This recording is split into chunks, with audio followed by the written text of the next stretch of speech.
I had to sum it up in one word, just one word. Facing Kobe was stressful. People don't know Kobe talk a lot of trash, bro. Yeah. From Matt Barnes, I used to tell people guarding him, he tries to mentally f you too. to Julius Randle, who Kobe told to take your ass out there and shoot some jump shots with your broke ass jump shot. to Tony Parker, for whom he went the extra mile. Did Kobe learn French to talk to you? Yeah, it's so true, yeah. We're diving into Kobe's most savage trash talk stories, straight from the legends who lived them, starting with a player who felt his mind games firsthand, Gilbert Arenas. So we were playing, and it's like a 2-on-1 break, and Karan fouls, stops the break. So everybody's like, good job, good stop, stops 2 points. Kobe walks over to him and says, hey, who you guarding? You. Huh? How many fouls you got? I got 1. So you only got 5 left? Yeah. Well, you need all 6 fouls to guard me. And you just wasted one on him. Stupid play, right? and you had to think about it like, God, he's right. And that's the stuff he said. He makes you think about the things you did. And it's like, y'all think that's a good play? You gotta guard me. You need all 6. You just wasted one on him. You might as well just let the 2 points go because you're gonna have to. You sitting on the bench, I'm gonna get 10, 12 points because you're on the bench because that 1 foul. Okay. And it's like, that's a point. The brilliance of this moment wasn't just in what Kobe said, but in how he said it. While everyone else was congratulating Karen Butler for making what appeared to be a smart defensive play, Kobe was already thinking 5 steps ahead. Arenas emphasized that Kobe's approach was fundamentally different from other trash talkers. While some players relied on crude insults or emotional outbursts, Kobe forced his opponents to engage in strategic thinking, making them second-guess their basketball IQ and decision-making abilities. Here's a player whose relationship with Kobe was one of mutual respect, forged through physical confrontation. Dwyane Wade. Bryant and Wade's most memorable interaction occurred during the 2012 NBA All-Star Game in Orlando, when Wade committed a hard foul that broke Kobe's nose. I mean, me and Kobe, we got into a little tussle in the All-Star Game a little bit, and I ended up hitting him the wrong way and it broke his nose. Hard foul on Bryant by Wade. First flagrant foul in All-Star Game history. What made this interaction so revealing was Kobe's response to it. While most players might harbor resentment or seek revenge for such an incident, Kobe's reaction was completely different. So after All-Star break, we got the Lakers about 3 games after the break. Yes, he got the mask on. He got the mask on. But you know what? I called him. I didn't maliciously do it. I called him and I said, yo, Kobe. He was like, bro, I love it. I'm like, you what? He's like, I love it. I see you in a couple of days. I'm like, oh, this, oh, snap. And he gave it to me too, boy. Wade later described Kobe's response as embodying the true Mamba mentality. This incident also highlighted how Kobe used physical confrontations as opportunities to establish psychological dominance. Rather than being deterred by Wade's physicality, Kobe embraced it as validation of the competitive intensity he brought to every game. The lasting impact of this interaction was evident in how both players spoke about it years later. Wade recognized that Kobe's response was a masterclass in competitive psychology, turning what could have been a negative situation into fuel for even greater performance. Here's another player who witnessed one of the most impressive displays of Kobe's trash talk during his time with the Lakers, Lou Williams. We was in Denver, we was getting our kicked, and that man said, I'm gonna guard Will Barton in the second half, he's not even gonna exist. But Will had 25 at halftime. Yeah. So we look around like, all right, go ahead, OG. Yeah. Hey, what did he have at the end of the game? 2 points after that. And he guarded him. He guarded him. What made this moment so psychologically devastating was the casual confidence with which Kobe delivered it. Williams also mentioned a specific observation Kobe made about Curry's discomfort with defenders positioned to his side and how he used it against him. We was playing Golden State, and this was when Steph was starting to catch fire. He was starting to turn into the chef, you know what I'm saying? And he came in and he said, I found it. He just kept saying, I found it. So we kind of looking at him like, he don't like people standing on the side of him. He can shoot with you in front of him, he can shoot with you behind him, but on his side, he don't like that. I'm gonna guard him the second half. Shut him down again. So after that, I was a believer. This Stephen Curry analysis revealed another dimension of Kobe's basketball genius. While most players might have been intimidated by Curry's emerging greatness, Kobe was systematically studying his tendencies and identifying weaknesses. Williams admitted that these moments converted him into a true believer in Kobe's abilities. Moving ahead to another encounter where Kobe established mental dominance way before the games began, DeMar DeRozan.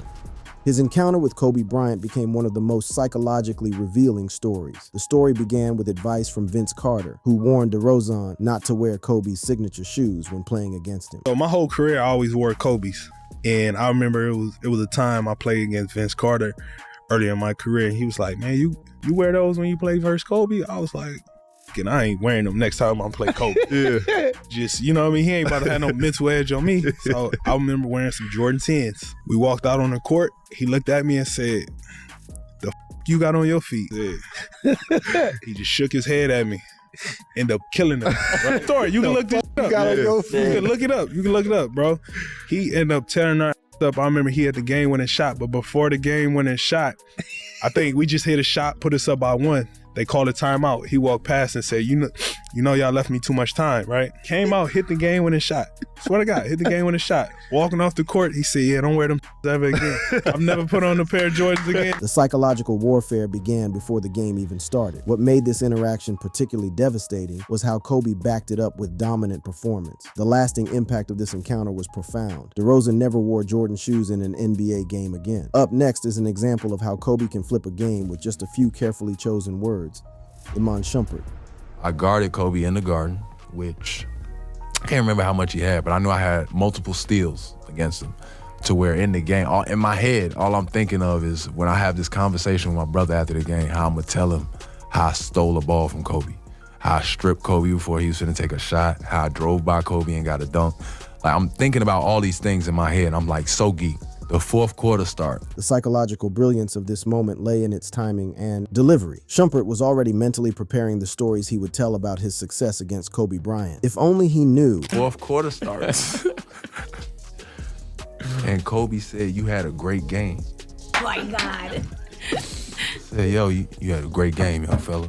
But I'm looking like, bro. There's still another quarter. I swear I looked at the clock like, but I'm looking like, nigga, it's 12 minutes. What you talking about? The man come down. You remember he came shot fake, threw it off the glass, caught it, threw it to the corner. I'm like, bro, what you on? Like, bro, you been regular all game. The psychological impact was immediate and devastating. In just a few minutes, Kobe had completely recontextualized everything that had happened in the first 3 quarters. Shumpert's steals and defensive plays, which had seemed so impressive moments earlier, were revealed to be merely what Kobe had allowed to happen while he conserved energy for when the game truly mattered. Here's a glance at Kobe learning his opponent's native language specifically for trash-talking purposes. Luka Doncic. He experienced this firsthand during a 2019 game between the Lakers and Mavericks. The psychological impact of hearing trash talk in your native language from someone who wasn't expected to speak, it cannot be overstated. Fan is heckling him and he looks to see who it is, and it's Kobe Bryant. He brought his daughter here to see you, and he talked a little trash to you. I understand he was actually talking in Slovenian, is that right? Yeah. What did he say? I can't say that. I can say that. Too many curse words or what? It was like, somebody was talking Slovenian, and I turned around and I was like, I saw Kobe. I was like, what is going on? I was surprised, I was shocked. Doncic's shock was evident. This wasn't just about understanding the words, but about the realization that Kobe had invested time and effort into studying him as an opponent at such a personal level. The strategic brilliance of this approach extended beyond the immediate psychological impact. By speaking in Slovenian, Kobe was able to communicate directly with Doncic in a way that most people in the arena couldn't understand. What made this even more impressive was the context. Kobe was sitting courtside during his post-retirement years, yet he was still engaging in competitive psychological warfare. This wasn't about winning a game. It was about maintaining his competitive edge, even after his playing career had ended. The fact that Doncic later reflected on this moment fondly, describing it as motivational rather than discouraging, spoke to Kobe's ability to inspire through competition. Even in retirement, Kobe was finding ways to push the next generation of players to reach higher levels of performance. Moving ahead to another example of Kobe's multilingual trash talk as a psychological weapon, Jusuf Nurkic. During a game against the Trailblazers, Kobe surprised Nurkic by cursing at him in Bosnian while shooting free throws. He's shooting the free throws, and Kobe. Yeah. And I'm out there like, nobody even can touch me. Like, how is that possible? Like, just whole night he was in free throws, and he actually says a word in my language, and I was like, I didn't hear right, man. He can't speak my language, right? Right. So we go back and forward, and he go again in free throws, and he repeat that. He was curse word, but he's like, I'm pretty sure he said that. The psychological impact was immediate and profound. Nurkic initially thought he had misheard, unable to believe that Kobe Bryant would have taken the time to learn Bosnian curse words specifically for trash-talking purposes. The repetition of the phrase confirmed that this wasn't accidental or coincidental. Nurkic later realized that this was part of Kobe's systematic approach to preparation. The idea that Kobe would research each opponent's background and learn phrases in their native language demonstrated a level of dedication to psychological warfare that was almost unprecedented in professional sports. After, a couple of years in the league, and he was like preparing himself, when he played against some teams, he will try to learn a little bit about every player who plays. So that was, I think, crazy story for me. Was like he actually said something in my language. The lasting impression of this encounter wasn't just about the shock value, but about the realization that Kobe viewed every aspect of an opponent's identity as potential psychological leverage. Here's another rookie who experienced Kobe's harsh criticism in a preseason locker room, Julius Randle. We in the locker room talking, and somebody had told me something about what Kobe had said in the media, and I was like, bro, Kobe say this or whatever? And me and Nick, somebody else, we talking, and then Kobe come in, right? So Nick, bro, he like, hey, Kobe, Juice said that. And Kobe was like, what? Like, so we having this whole conversation. He was like, I don't even remember what he said, bro, in the convo. I just remember he ended it with, take your out there and shoot some jump shots with your broke jump shot. And that's how it was, and I was hurt. The brutality of Kobe's assessment was shocking even by NBA standards. However, the true genius of this interaction became apparent in how Kobe followed up on his criticism. And sure enough, that's what I went out there and did. Okay. I went out there and it's exactly what I did. But like, it was crazy, man, because I was still learning how to shoot the ball. And end of the training camp, and like at every practice, bro, I'm like, bro, I'm putting in the work. I'm like, man, I'm gonna shoot these jumpers, whatever it was. And I started making some jumpers, and he was like, that's a little bit of hard work. That's what it is, huh? Okay. You see. So it's some tough love. You see what it is. Mm-hmm. This approach revealed Kobe's understanding that different players required different psychological approaches. For a young player like Randle, who was still developing fundamental skills, the harsh criticism served as a wake-up call about the level of dedication required to succeed at the highest level. Moving on to a player who experienced Kobe's unique combination of physical aggression and psychological manipulation during an intense matchup between the Indiana Pacers and Los Angeles Lakers, Stephen Jackson. He was tasked with guarding Kobe when the Lakers star delivered a hard foul that went uncalled by the referees. Jackson recounted this story on his podcast. So I finally got a post up on him. You know what I mean? I got the ball on the post. I'm backing him down. I'm looking at him like, and I'm gonna, that's how I'm looking at him. Hit him with the shoulder. I turn around and shoot it. He just, wow, whole arm off, right? The referee, I'm on the baseline. The referee right there. So I turn and look at the referee. Kobe takes off with the ball. I'm like, what the? So I'm talking to the referee, arguing with him. And as I'm talking to the ref, Kobe is saying something to me, like, you better pay attention. Like, you know what I'm saying? Because I start saying something to Kobe too about hack, you know what I'm saying? So as I'm talking to the referee, Kobe shoots like 10 feet from the three-point line.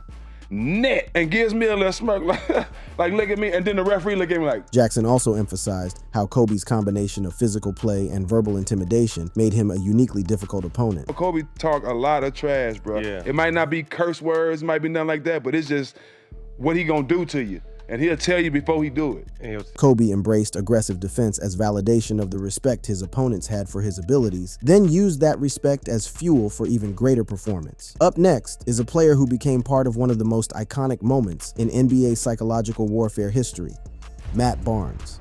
The incident occurred during a Lakers Magic game when Barnes attempted to intimidate Kobe with an aggressive pump fake directly at his face during an inbound play, but Kobe's complete lack of reaction demonstrated a level of mental control that was almost supernatural. Our was a little bit of back and forth talking that situation in Orlando with the ball fake, but it was more the grabbing, the elbowing. I caught a tip dunk that he tried to block the white shot, and he left me open, and I went and tip junked, and I was coming off the rim.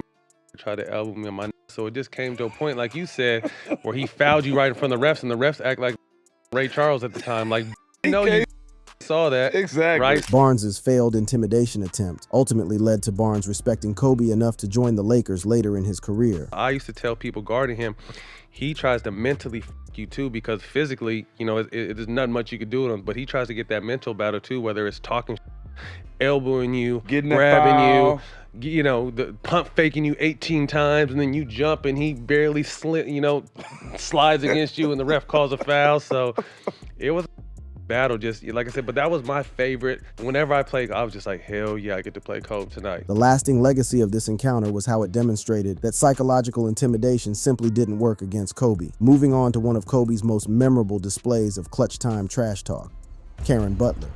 He witnessed during a tightly contested game between the Lakers and Charlotte Bobcats in 2005. The interaction perfectly encapsulated Kobe's ability to predict and control crucial game moments. With the score tied late in the fourth quarter, Kobe demanded the ball from his teammates during a timeout, setting up an isolation play against Butler. The confidence with which he approached this high-pressure situation was characteristic of his clutch time mentality. He said, "Whoever wants to be a part of history, just throw the ball." We was in Charlotte. I never told the story. We was in Charlotte and we was in the huddle, and he was like, the game was tied. It was only like 4 seconds, 3 seconds on the shot clock.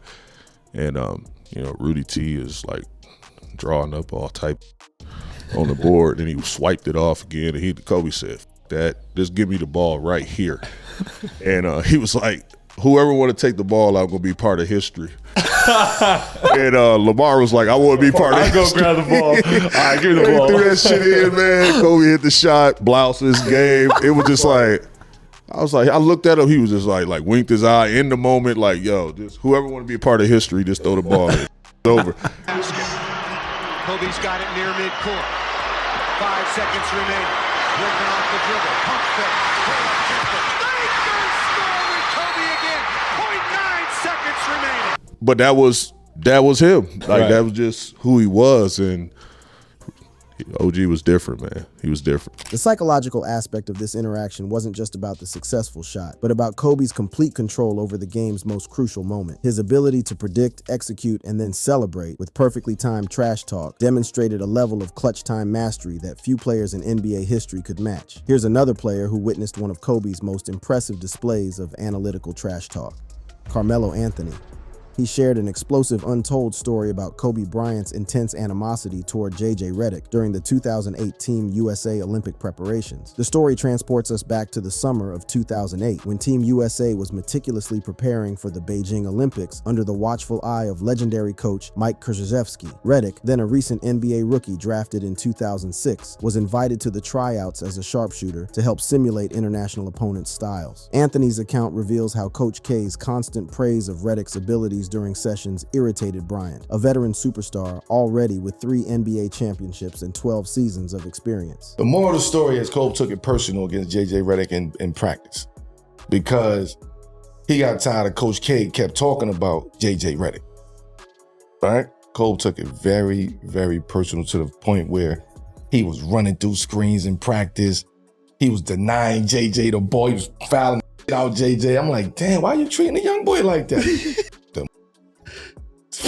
I'm like, what's the problem? That's exactly how he was. What's the problem? The Black Mamba's response was characteristically ruthless and unforgiving. No, Coach K keep talking about this.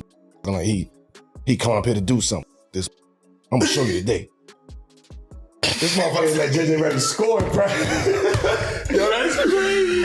He was chasing the shit out of JJ Redick. Yeah. I'm like, yo, look at this. Like, I'm always the light of the room. You know what I mean? So I'm like, yo, look at this, man. He's bugged out. Why are you chasing JJ like that? He running him down out here. This wasn't mere competitive intensity. It was psychological warfare at its most calculated and devastating level. It also demonstrating that Kobe could identify problems, predict solutions, and then execute those solutions with surgical precision. This next player had a complex relationship with Kobe, filled with internal tension, Shaquille O'Neal. During the 1998 NBA lockout, O'Neal and Bryant ended up on opposite teams in a pickup game at Southwest College. As the competitive intensity escalated, Shaq engaged in trash talk that included repeatedly calling Kobe "little bitch," leading to a brief fistfight that teammates had to break up. And they get into an argument. And next thing I know, I'm thinking it's kind of like just joking around, banter between players. And it's getting real serious. And nah, this is my team, man. This is my team. All the foul language being thrown out there. And then they square up. And I'm like, come on, guys, break it up, break it up. As I'm doing that, Kobe, I can't remember what he said or what he did, but Shaquille reeled back and threw it, and I grabbed him, and part of the punch hit me right here, and then the rest followed through on Kobe. And then all of a sudden, I'm like, You're holding Shaq. I'm holding Shaq. That's a and job. I'm fighting for life right now, because I'm like, I can't hold this big dude. Years later, both players reflected on this incident fondly, noting that it actually built mutual respect and contributed to their successful Lakers partnership. I'm looking at this and I'm saying, man, he wants this thing. It affects him, right? I mean, it consumes him. And then from that moment on, I knew we spoke the same language. The lasting impact of their trash talk exchanges was how they established the competitive dynamic that would define their championship years. The verbal and physical confrontations became a foundation for the intense competitive drive that led to 3 consecutive championships. Let's take a look at a player who provided young Kobe with one of his earliest and most humbling experiences with veteran trash talk.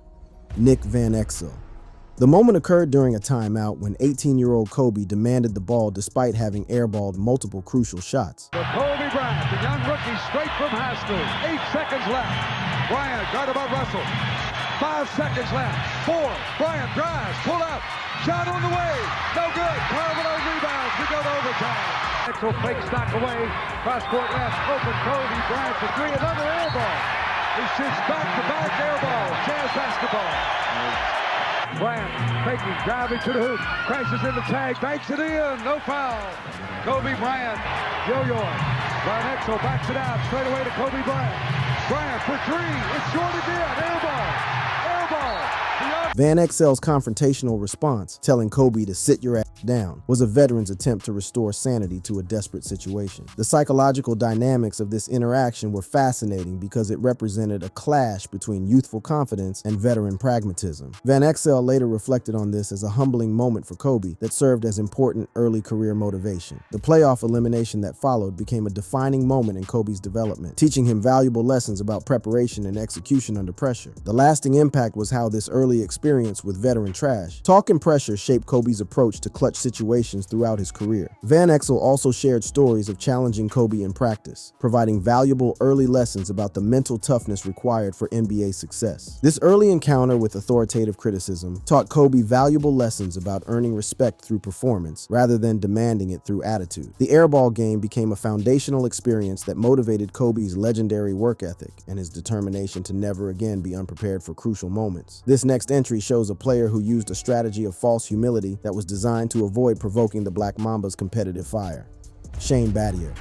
He developed one of the most unique approaches to dealing with Kobe Bryant's psychological warfare. Battier's defensive philosophy centered around not making himself seem like a threat to Kobe, rather than engaging in traditional trash talk. This was because he understood it would only make Kobe more dangerous. Kobe took the smallest slight as motivation. I tried to almost play like Eeyore. And every time, I had a good game against Kobe and he missed a ton of shots, I said, man, he just missed shots. I'm a lucky guy. I tried to be as passive and docile to him as possible. And inside, I was a raging bull, and I wanted to beat him more than I wanted to beat anybody. But I never wanted him to see me be aggressive or take that challenge. I thought that was my best way of trying to guard him, trying to stop him. And after his passing, I had never read his book, Mamba Mentality, and he actually dedicated a page to me, which gives me goosebumps just thinking about it and talking about that game within the game within the game. And he knew that I was trying to be passive, that I was trying to downplay how bad I wanted to beat him.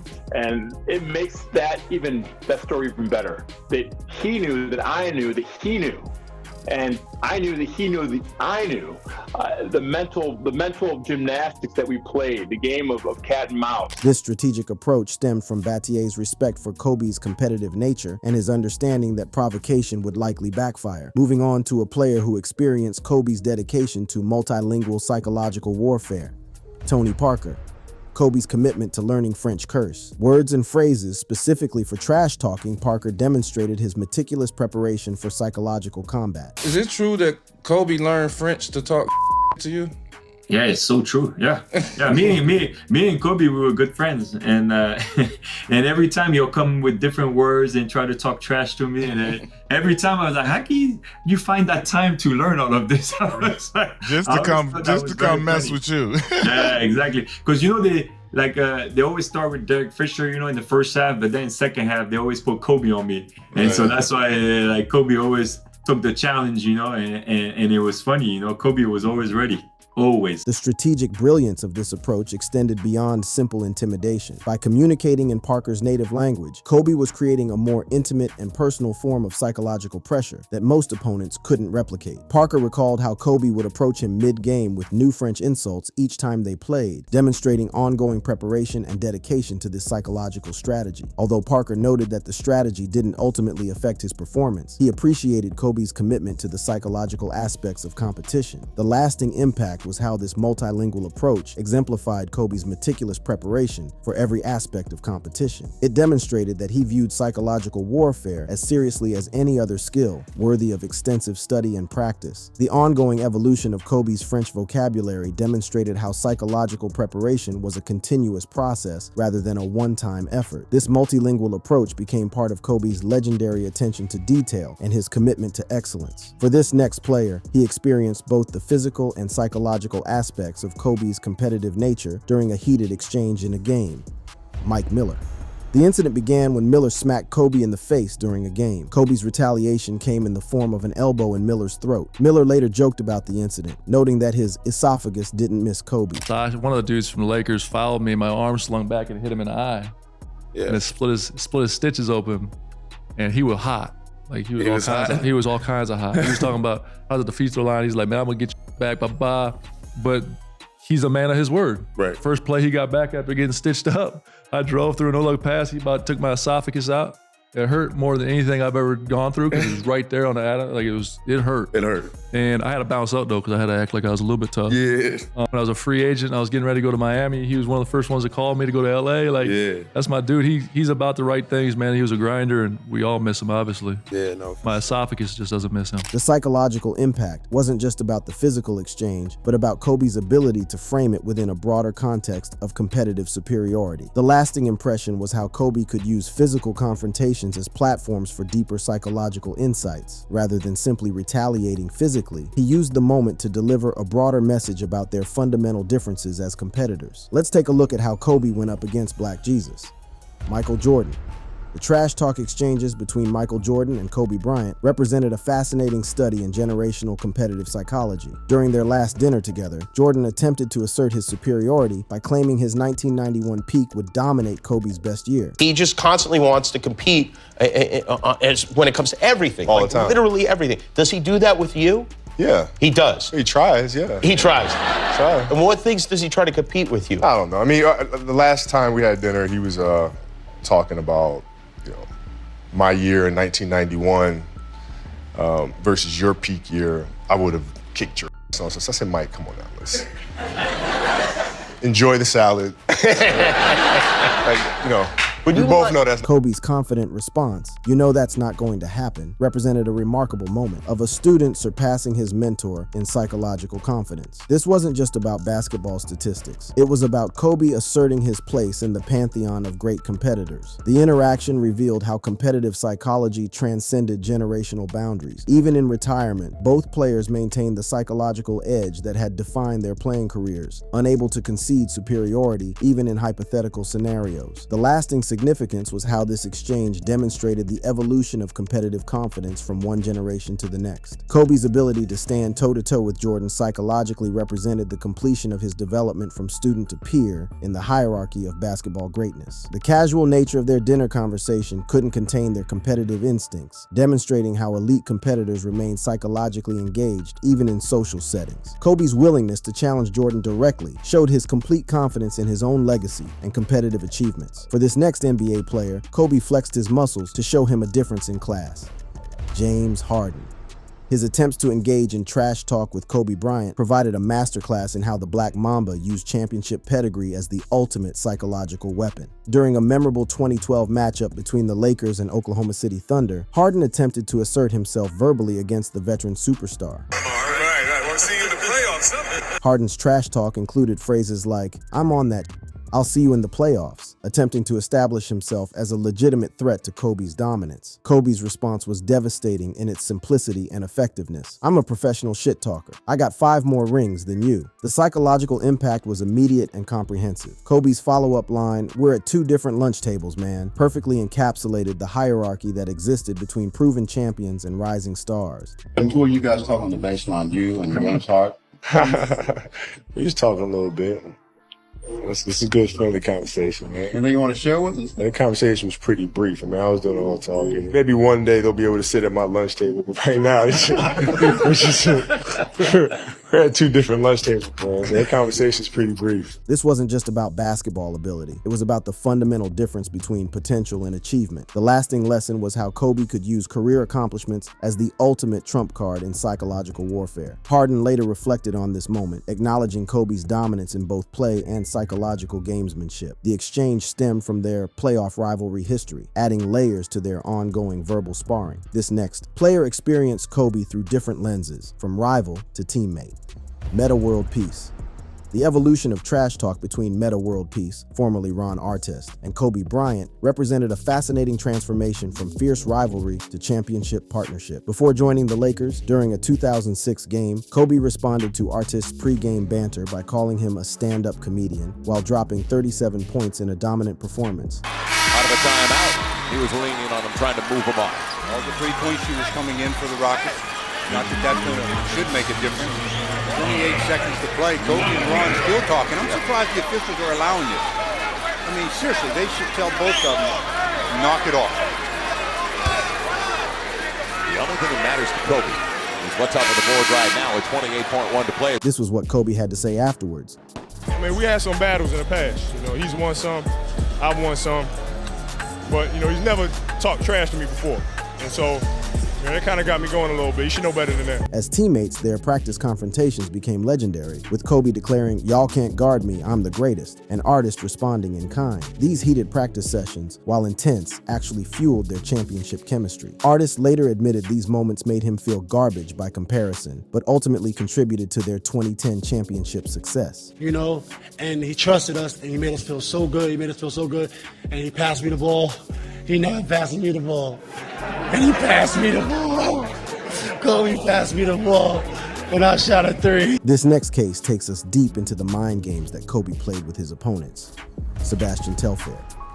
Tigo experienced one of Kobe's most creative psychological putdowns, which perfectly encapsulated the Mamba mentality's approach to establishing superiority through lifestyle and mindset differences. He's lifting weights. Okay. And Kobe, like, you can't, I never started a conversation with him. That's so funny. He just came over there. So I guess that was so much problem. You gotta wait till him come to you. But Kobe is like, "Man, you know how I know y'all can't guard me?" So I'm like, "How you know we can't guard you?" He said, "When the ball come in and it come hit my hand, I know y'all got here on a bus." I said, like, you know, every team comes on a bus. You can leave from the hotel. Every team, no matter who it is, he's on a bus. He said, "I got here on a helicopter." I just got off a helicopter. You got off a bus. It's a bucket. The psychological brilliance of this interaction lay in how Kobe reframed the entire competitive dynamic through lifestyle and mindset. Rather than focusing on basketball skills or physical attributes, he created a psychological hierarchy based on approach and dedication to excellence. The helicopter versus bus analogy became a perfect metaphor for the Mamba mentality. It wasn't just about transportation. It was about the level of commitment, preparation, and excellence that separated elite competitors from everyone else. Telfair, who had idolized Kobe growing up, was left stunned by the remark. The psychological impact extended beyond the immediate moment, serving as a lesson in competitive swagger and the mindset required for greatness. Telfair's shock at the analogy revealed how effective unconventional psychological approaches could be when delivered with complete confidence. This interaction became legendary for demonstrating how the Mamba mentality extended beyond basketball. Let's take a look at when Kobe cooked the chef without a single word. Stephen Curry. Steph's rookie season encounter with Kobe Bryant provided a humbling lesson about the hierarchy of respect in the NBA and the danger of premature confidence. I heard a story about one time you tried to like trash talk him. It was your rookie year. Like something about like he had to go hit some clutch free throws like that. Yeah. What happened there? It was a game at home at Oracle, And they were winning, and I think they were up like 6 or something like that down the stretch, and we started to do the foul game. And when he was going to the line, I just walked by and was like, yo, you nervous? And the look he gave me was one I was just been burned into my, like, one, he's a rookie talking to him, but two, like, am I nervous? Like, what are you talking about? I low-key like expected him to do like the Jordan thing and walk up there and shoot him blindfold or close his eyes and then look at me like, Mutombo, this is for you. I think that's what Jordan said. But the look he gave me said it all. It was like, yo, you just got here. Like, relax. Stay in your lane. Relax, brother. And then he, I'm assuming, hit the free for throws. sure. No, if he would have missed, I would have been running home telling him. I might have tricked out Kobe a little bit, but no, he didn't let me have that one. The psychological impact of this. Interaction was immediate and lasting. Curry's attempt at rookie bravado was met with a piercing stare that conveyed, stay in your lane, without a single word being spoken. It wasn't just Kobe's opponents that saw this side of him, though. His teammates did too. Nick Young. Nicholas Aaron Young experienced Kobe's psychological warfare in multiple contexts, from team accountability measures to personal brand loyalty expectations. After a disappointing Lakers loss in the 2014-15 season, Kobe expressed his frustration by declaring the team soft like Charmin and ordering all teammates' Nike Kobe sneakers be thrown in the trash. At one point, he made everyone take off their shoes in the locker room. Take off his shoes, yeah. His shoes. Yeah, because he wasn't playing. He was getting blew out by Portland. Yeah. And he wasn't playing right. He was like, you're not playing. Y'all all take off my shoes. Y'all not. Y'all don't deserve these. Y'all don't deserve to wear these. Y'all don't deserve to wear these. So he took everybody's shoes individually and threw them in the trash. Like, it was crazy. The psychological message was clear. Wearing his signature shoes was a privilege that had to be earned through competitive excellence. In another incident during Kobe's 2016 farewell game, Young asked Kobe to sign his Adidas sneakers as a souvenir, only to have Kobe refuse and toss them in the trash while telling him to get Nikes instead. That you asked him to sign your Adidas, the Crazy Eights, which used to be his shoe. Yeah, and he said, hell no, I threw him in the trash. Right there in front of you. Yeah. He don't like Adidas. It's an F Adidas, I don't mess with Adidas. These interactions revealed how Kobe used even seemingly trivial moments as opportunities to reinforce standards and loyalty. Young recounted these stories in interviews, noting how Kobe's intensity motivated the team despite the harshness of his methods. The lasting impact was how these moments reflected Kobe's tough love leadership style and unwavering brand loyalty. Up next is a case of Kobe separating himself from the fold. Tracy McGrady. T-Mac experienced one of Kobe's most cutting psychological observations about the fundamental differences between competitors. During a heated matchup, Kobe referred to McGrady mid-game and delivered pointed trash talk. T-Mac was just torching Kobe this game. I think he had like 30 points through 3 quarters. Started the 4th quarter. They were shooting a free throw. And I think T-Mac shooting a free throw. And Kobe turns to Mike Miller and says, you know what the difference between me and him is? He's done. I'm just getting started. Kobe goes on to score like 20 in the quarter and like wins the game going away. McGrady later recounted this in interviews as part of their storied rivalry, noting how their battles included epic one-on-one sessions. I came out early to say hi to Ty Lue, I think it was, and they were telling me, oh, Mac's ready for you, Mac's ready for the game. And I remember reading about you having some tightness in your back. I said, yeah. And I said, yeah, how's his back? Oh, so he's ready for you. I said, is he gonna be fine when I hit him in that? I had like 21 in the first half. I could have swore this dude, I think I came up, got a rebound, and when I went down, he jumped up behind me, and I swear I got an elbow in my back. I swear I got an elbow in my back. And I had a contusion. I was out. I had a contusion. I was like, yo, he did that because I was cooking in the first half, right? Moving on to a player who shared one of NBA's most intense rivalries with Kobe, Paul Pierce. What was it like facing Kobe in the finals? If I had to sum it up in one word, just one word, facing Kobe was stressful. Sleeping, stressful joy. Kobe Bryant and Paul Pierce's rivalry was marked by fierce trash talk exchanges that reached their peak during the Lakers-Celtics finals matchups. Pierce recalled Kobe's banter being on par with Kevin Garnett's intensity, often calling opponents soft in confrontations to provoke responses. I remember when I first got on and I'm leaning on, I'm breathing hard on him. I got that from Kevin Garnett. And he just shot me with an elbow right to my ribs like twice. And I was like, hold on, like, I'm like, he's like, well, we shouldn't have came over here. You gonna come over here, you gonna take this pain. And Kobe brought this competition to everything. The one commercial shoot we shot, I'm shooting a scene with him. And I always tell this story. And I'm like, all right, the scene is like, all right, we're gonna let you get the ball, make some moves against Kobe, then shoot. Okay, we did commercials, all of us. Yeah. So I'm dribbling, going through the motions. He's just knocking the ball out of my hand, and I'm looking like, all right, whatever now.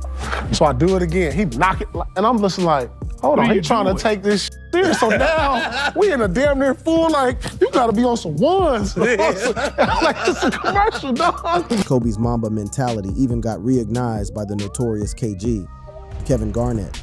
Kevin Garnett and Kobe Bryant shared a complex relationship marked by 15 years of intense competition and mutual psychological warfare. Kobe publicly defended Garnett's intense trash-talking style after accusations of crossing lines, stating, "Trash talking is fine. KG is a great guy."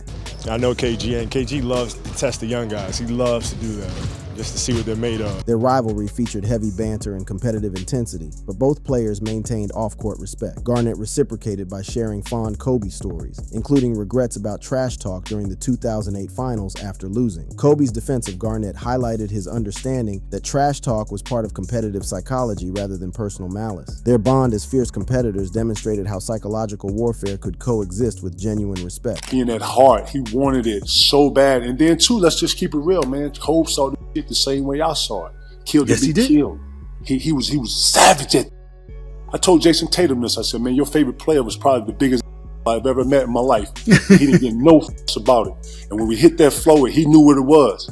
And I loved him for it, man. I miss Kobe every day, man. I look up and we celebrate him like he's still alive, and I love that. The lasting significance was how both players elevated each other's competitive intensity through verbal exchanges. Their psychological battles became templates for how elite competitors could use words as weapons while maintaining professional respect. The mutual defense between Kobe and Garnett demonstrated how elite trash talkers could recognize and respect each other's psychological approaches despite being opponents. Their 15-year rivalry created a deep understanding of each other's competitive psychology, leading to appreciation rather than animosity. Next up is a story that crossed the realm of words into the realm of fists.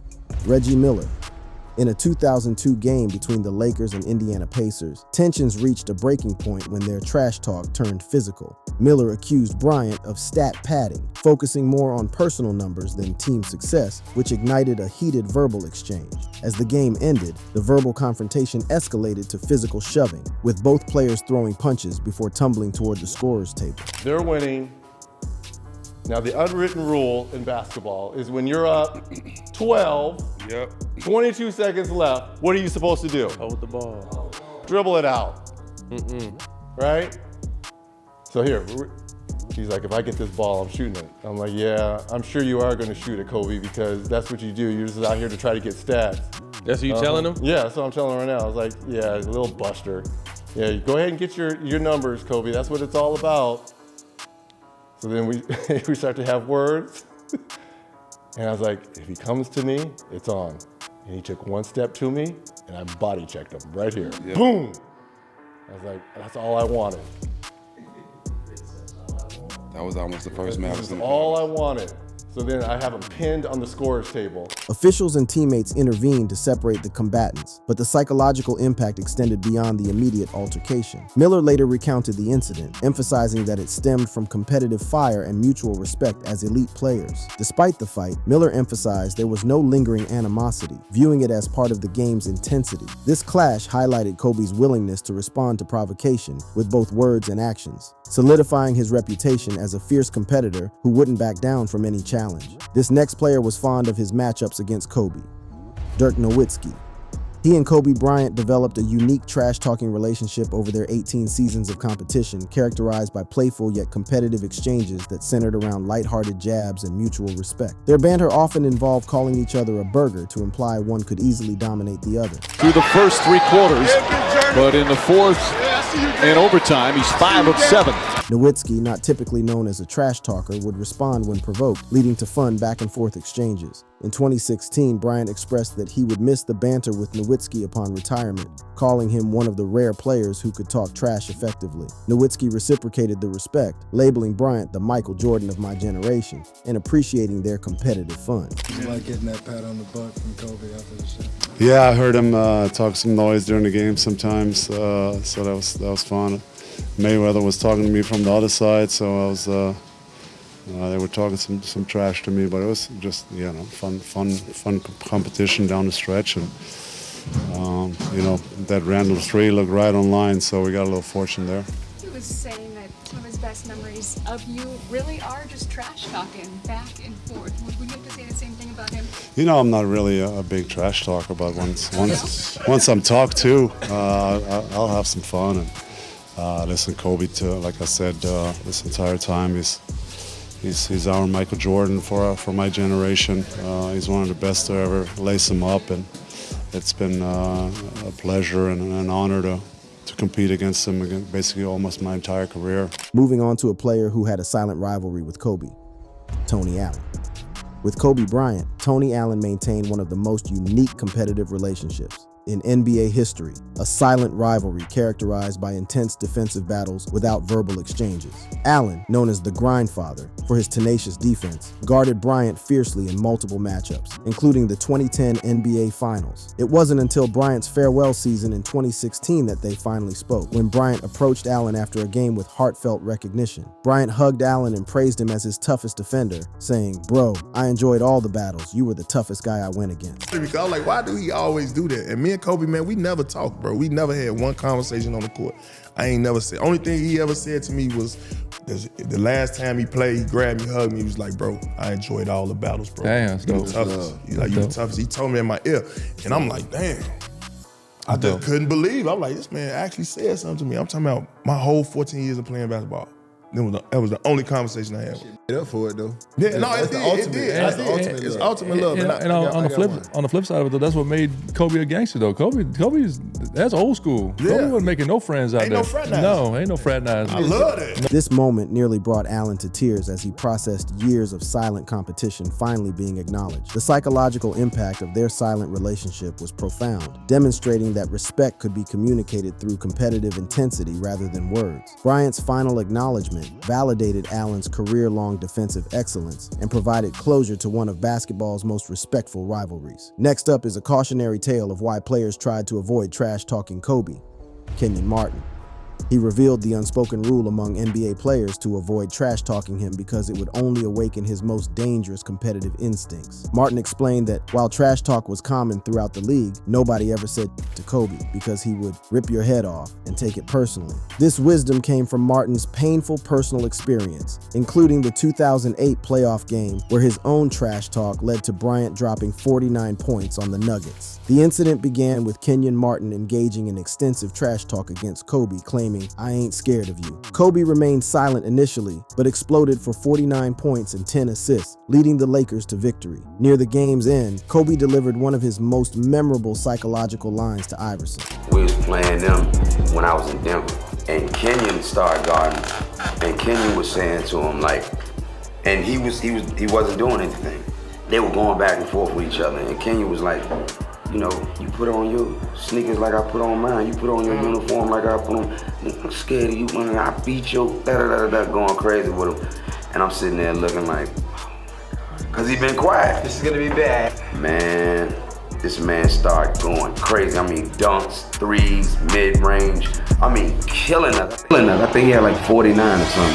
49 points. What off his playoff? And somebody was shooting a free throw. And my nickname is Chuck. Yeah, man. He was like, Chuck. He said I was chilling. And they shook the tree and the mamba fell out. And I was like, shh, leave him alone. Moving ahead to a player who Kobe himself said was a worthy trash-talking opponent, Tim Duncan.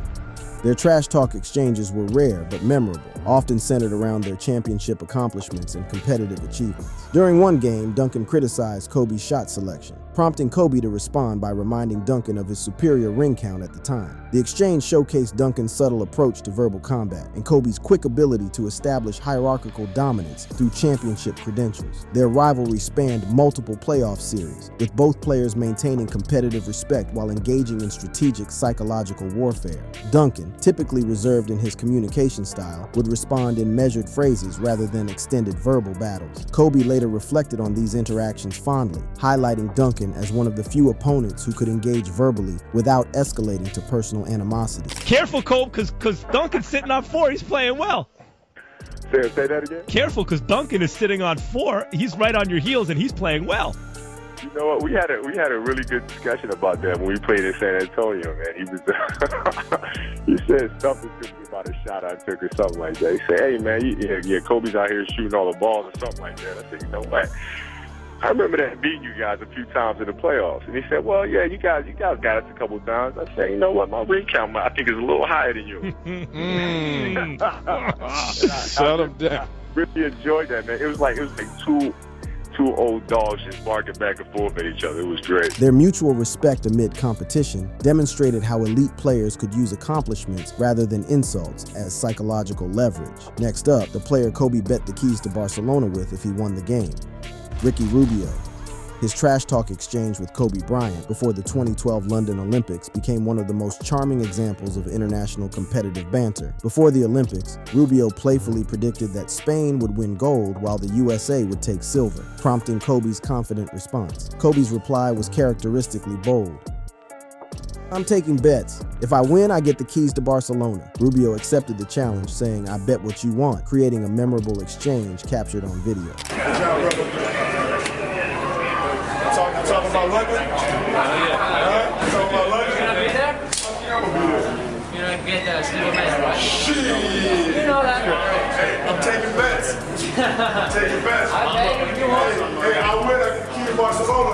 I bet what you want. I'll take it. Unfortunately, Rubio missed the Olympics due to a torn ACL, but Team USA, led by Kobe, won gold against Spain in the final. Rubio later reflected on the moment fondly, noting Kobe's charisma and competitive spirit even in casual pre-Olympic banter. The psychological significance was how this exchange demonstrated Kobe's ability to turn any competitive situation into an opportunity for confident prediction and eventual vindication. The friendly nature of their bet symbolized how trash talk could enhance rather than diminish international basketball relationships. Rubio's bold prediction represented youthful confidence challenging established greatness, while Kobe's response demonstrated his unwavering belief in American basketball dominance. The keys to Barcelona wager showed Kobe's flair for dramatic stakes that elevated casual banter into memorable moments. The tragic irony of Rubio's injury, preventing him from defending his prediction, added sadness to their exchange while validating Kobe's confidence in Team USA's eventual success. Let's talk about a player who received one of Kobe's most brutally direct assessments during a heated confrontation, Dwight Howard. The incident began when Howard elbowed Kobe in the head during a rebound battle, leading to a flagrant foul and intense verbal exchange. Kobe's response was characteristically harsh and direct, repeatedly calling Howard soft, yelling soft as they confronted each other. Howard later clarified that Kobe meant he was soft for allowing external criticism to affect his performance rather than questioning his physical play. I think when Kobe was trying to call me soft, he was talking about my mentality. There's no way I'm that big and I'm allowing to affect me on the court. Right, okay. That's why you're soft, Okay, Dwight. You're okay. allowing this to affect you. Right. That's what he was saying. Not this your little play. dude, not my play. Like, you allowed The mindset, okay. you allowed the rest to get at you like this. Right. That's why he said, yeah, you soft. Mentally, I just fucked you up for the rest of the game. Right. Because now, what you thinking about? Trying to fight me and wrestle with me instead of saying, all right, here, Pat, go run the play, get down the court. That's what he was talking about. I wasn't no, oh, he a soft person or soft. Like, you can't be soft and win Defensive Player of the Year 3 times. Right. You can't. You can't play in the NBA like this and the way we played back then and be soft. That's just not who I am. But mentally, He was 110% correct. Howard's eventual gratitude for the harsh criticism demonstrated how Kobe's psychological pressure could serve as long-term motivation for improvement. This exchange became a template for understanding how Kobe's psychological warfare served developmental purposes beyond immediate intimidation. Up next is a player who became part of one of Kobe's most audacious displays of clutch time confidence, Gerald Wallace. During a 2012 game between the Lakers and Brooklyn Nets, Wallace attempted to rattle Kobe at the free throw line by predicting he would miss crucial shots. The free throw line, I tell you, that's what I do. Yeah, look at him. You know what? That's Loves what he does. this time, relishes it. And he and Gerald Wallace are having a conversation. That's Kobe and Gerald Wallace going at each other while Kobe's on the free throw line. Gerald's still talking to him. They're still having a conversation as Kobe's about to shoot the biggest free throw of the night. 3-point game. 4.8 to play. That's just all in fun. Gerald was trying to get him to break his concentration, and Kobe said, "Are you kidding me? Don't you know my history? Don't you know how many times I've been to the line? How many times I've hit a clutch shot to win a game? You can't break my concentration." Wallace's attempt to create pressure through verbal intimidation was immediately turned against him when Kobe raised the stakes exponentially. Kobe's response was characteristically bold, betting $500,000 that he would make the free throws, then calmly sinking both to seal the victory. He then bragged to Wallace about his clutch performance, emphasizing his superiority in pressure situations. The psychological brilliance of this moment lay not just in the successful execution, but in Kobe's willingness to attach such a massive financial stake to his confidence.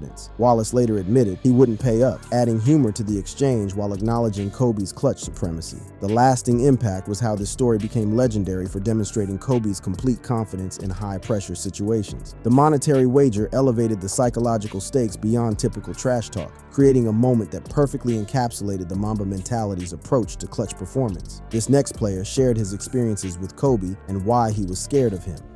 Kendrick Perkins. I'm in Oklahoma City. I switch out on them on the pick and roll. It's 5 seconds. You know, we're on the defensive end, so, you know, I'm feeling my, let me see it then, Cole. Right, I clap my hands. He hit me with a boom. I stumble in and out of something he hit me with. Stumble, he hit the three. We running back down court. He like, all right, Perk, don't make me tear that other ACL. Perkins also shared another story that showed just how much of a fierce competitor Kobe was and how much he feared the Black Mamba. Yeah, I remember Coach Tibbs yelling at me like, Perk, keep him in front of you. So in the timeout, I was like, hey, Tibbs, you want to come out here and try to guard him? How about you come out here and try to do it? But he was the ultimate competitor. You know, Kobe, when you think about Kobe, it was another story when I was in Oklahoma City, and I remember we was playing them in the playoffs and we was trying to trap him, and, you know, I'm trying to give my team some life and bring that tenacity, and he goes to the free throw line, and I'm like, hey, ain't none of that up in here today. And I was like, you know, we gonna lock this up today. And he was like, man, hey, you know what, Perk? I got 30,000 reasons why you can't stop me today. So I was just The lasting significance of this encounter was how it revealed the complex layers of Kobe's competitive psychology and showed how ruthlessly intimidating he could be on the court, and Perkins made sure to never forget it. The Black Mamba's approach to trash talk was a sophisticated system of mental warfare designed to gain competitive advantages through understanding human psychology, cultural background, and individual weaknesses. It created a template that influenced an entire generation of players. If you enjoyed this video, click on the videos showing on your screen to enjoy more.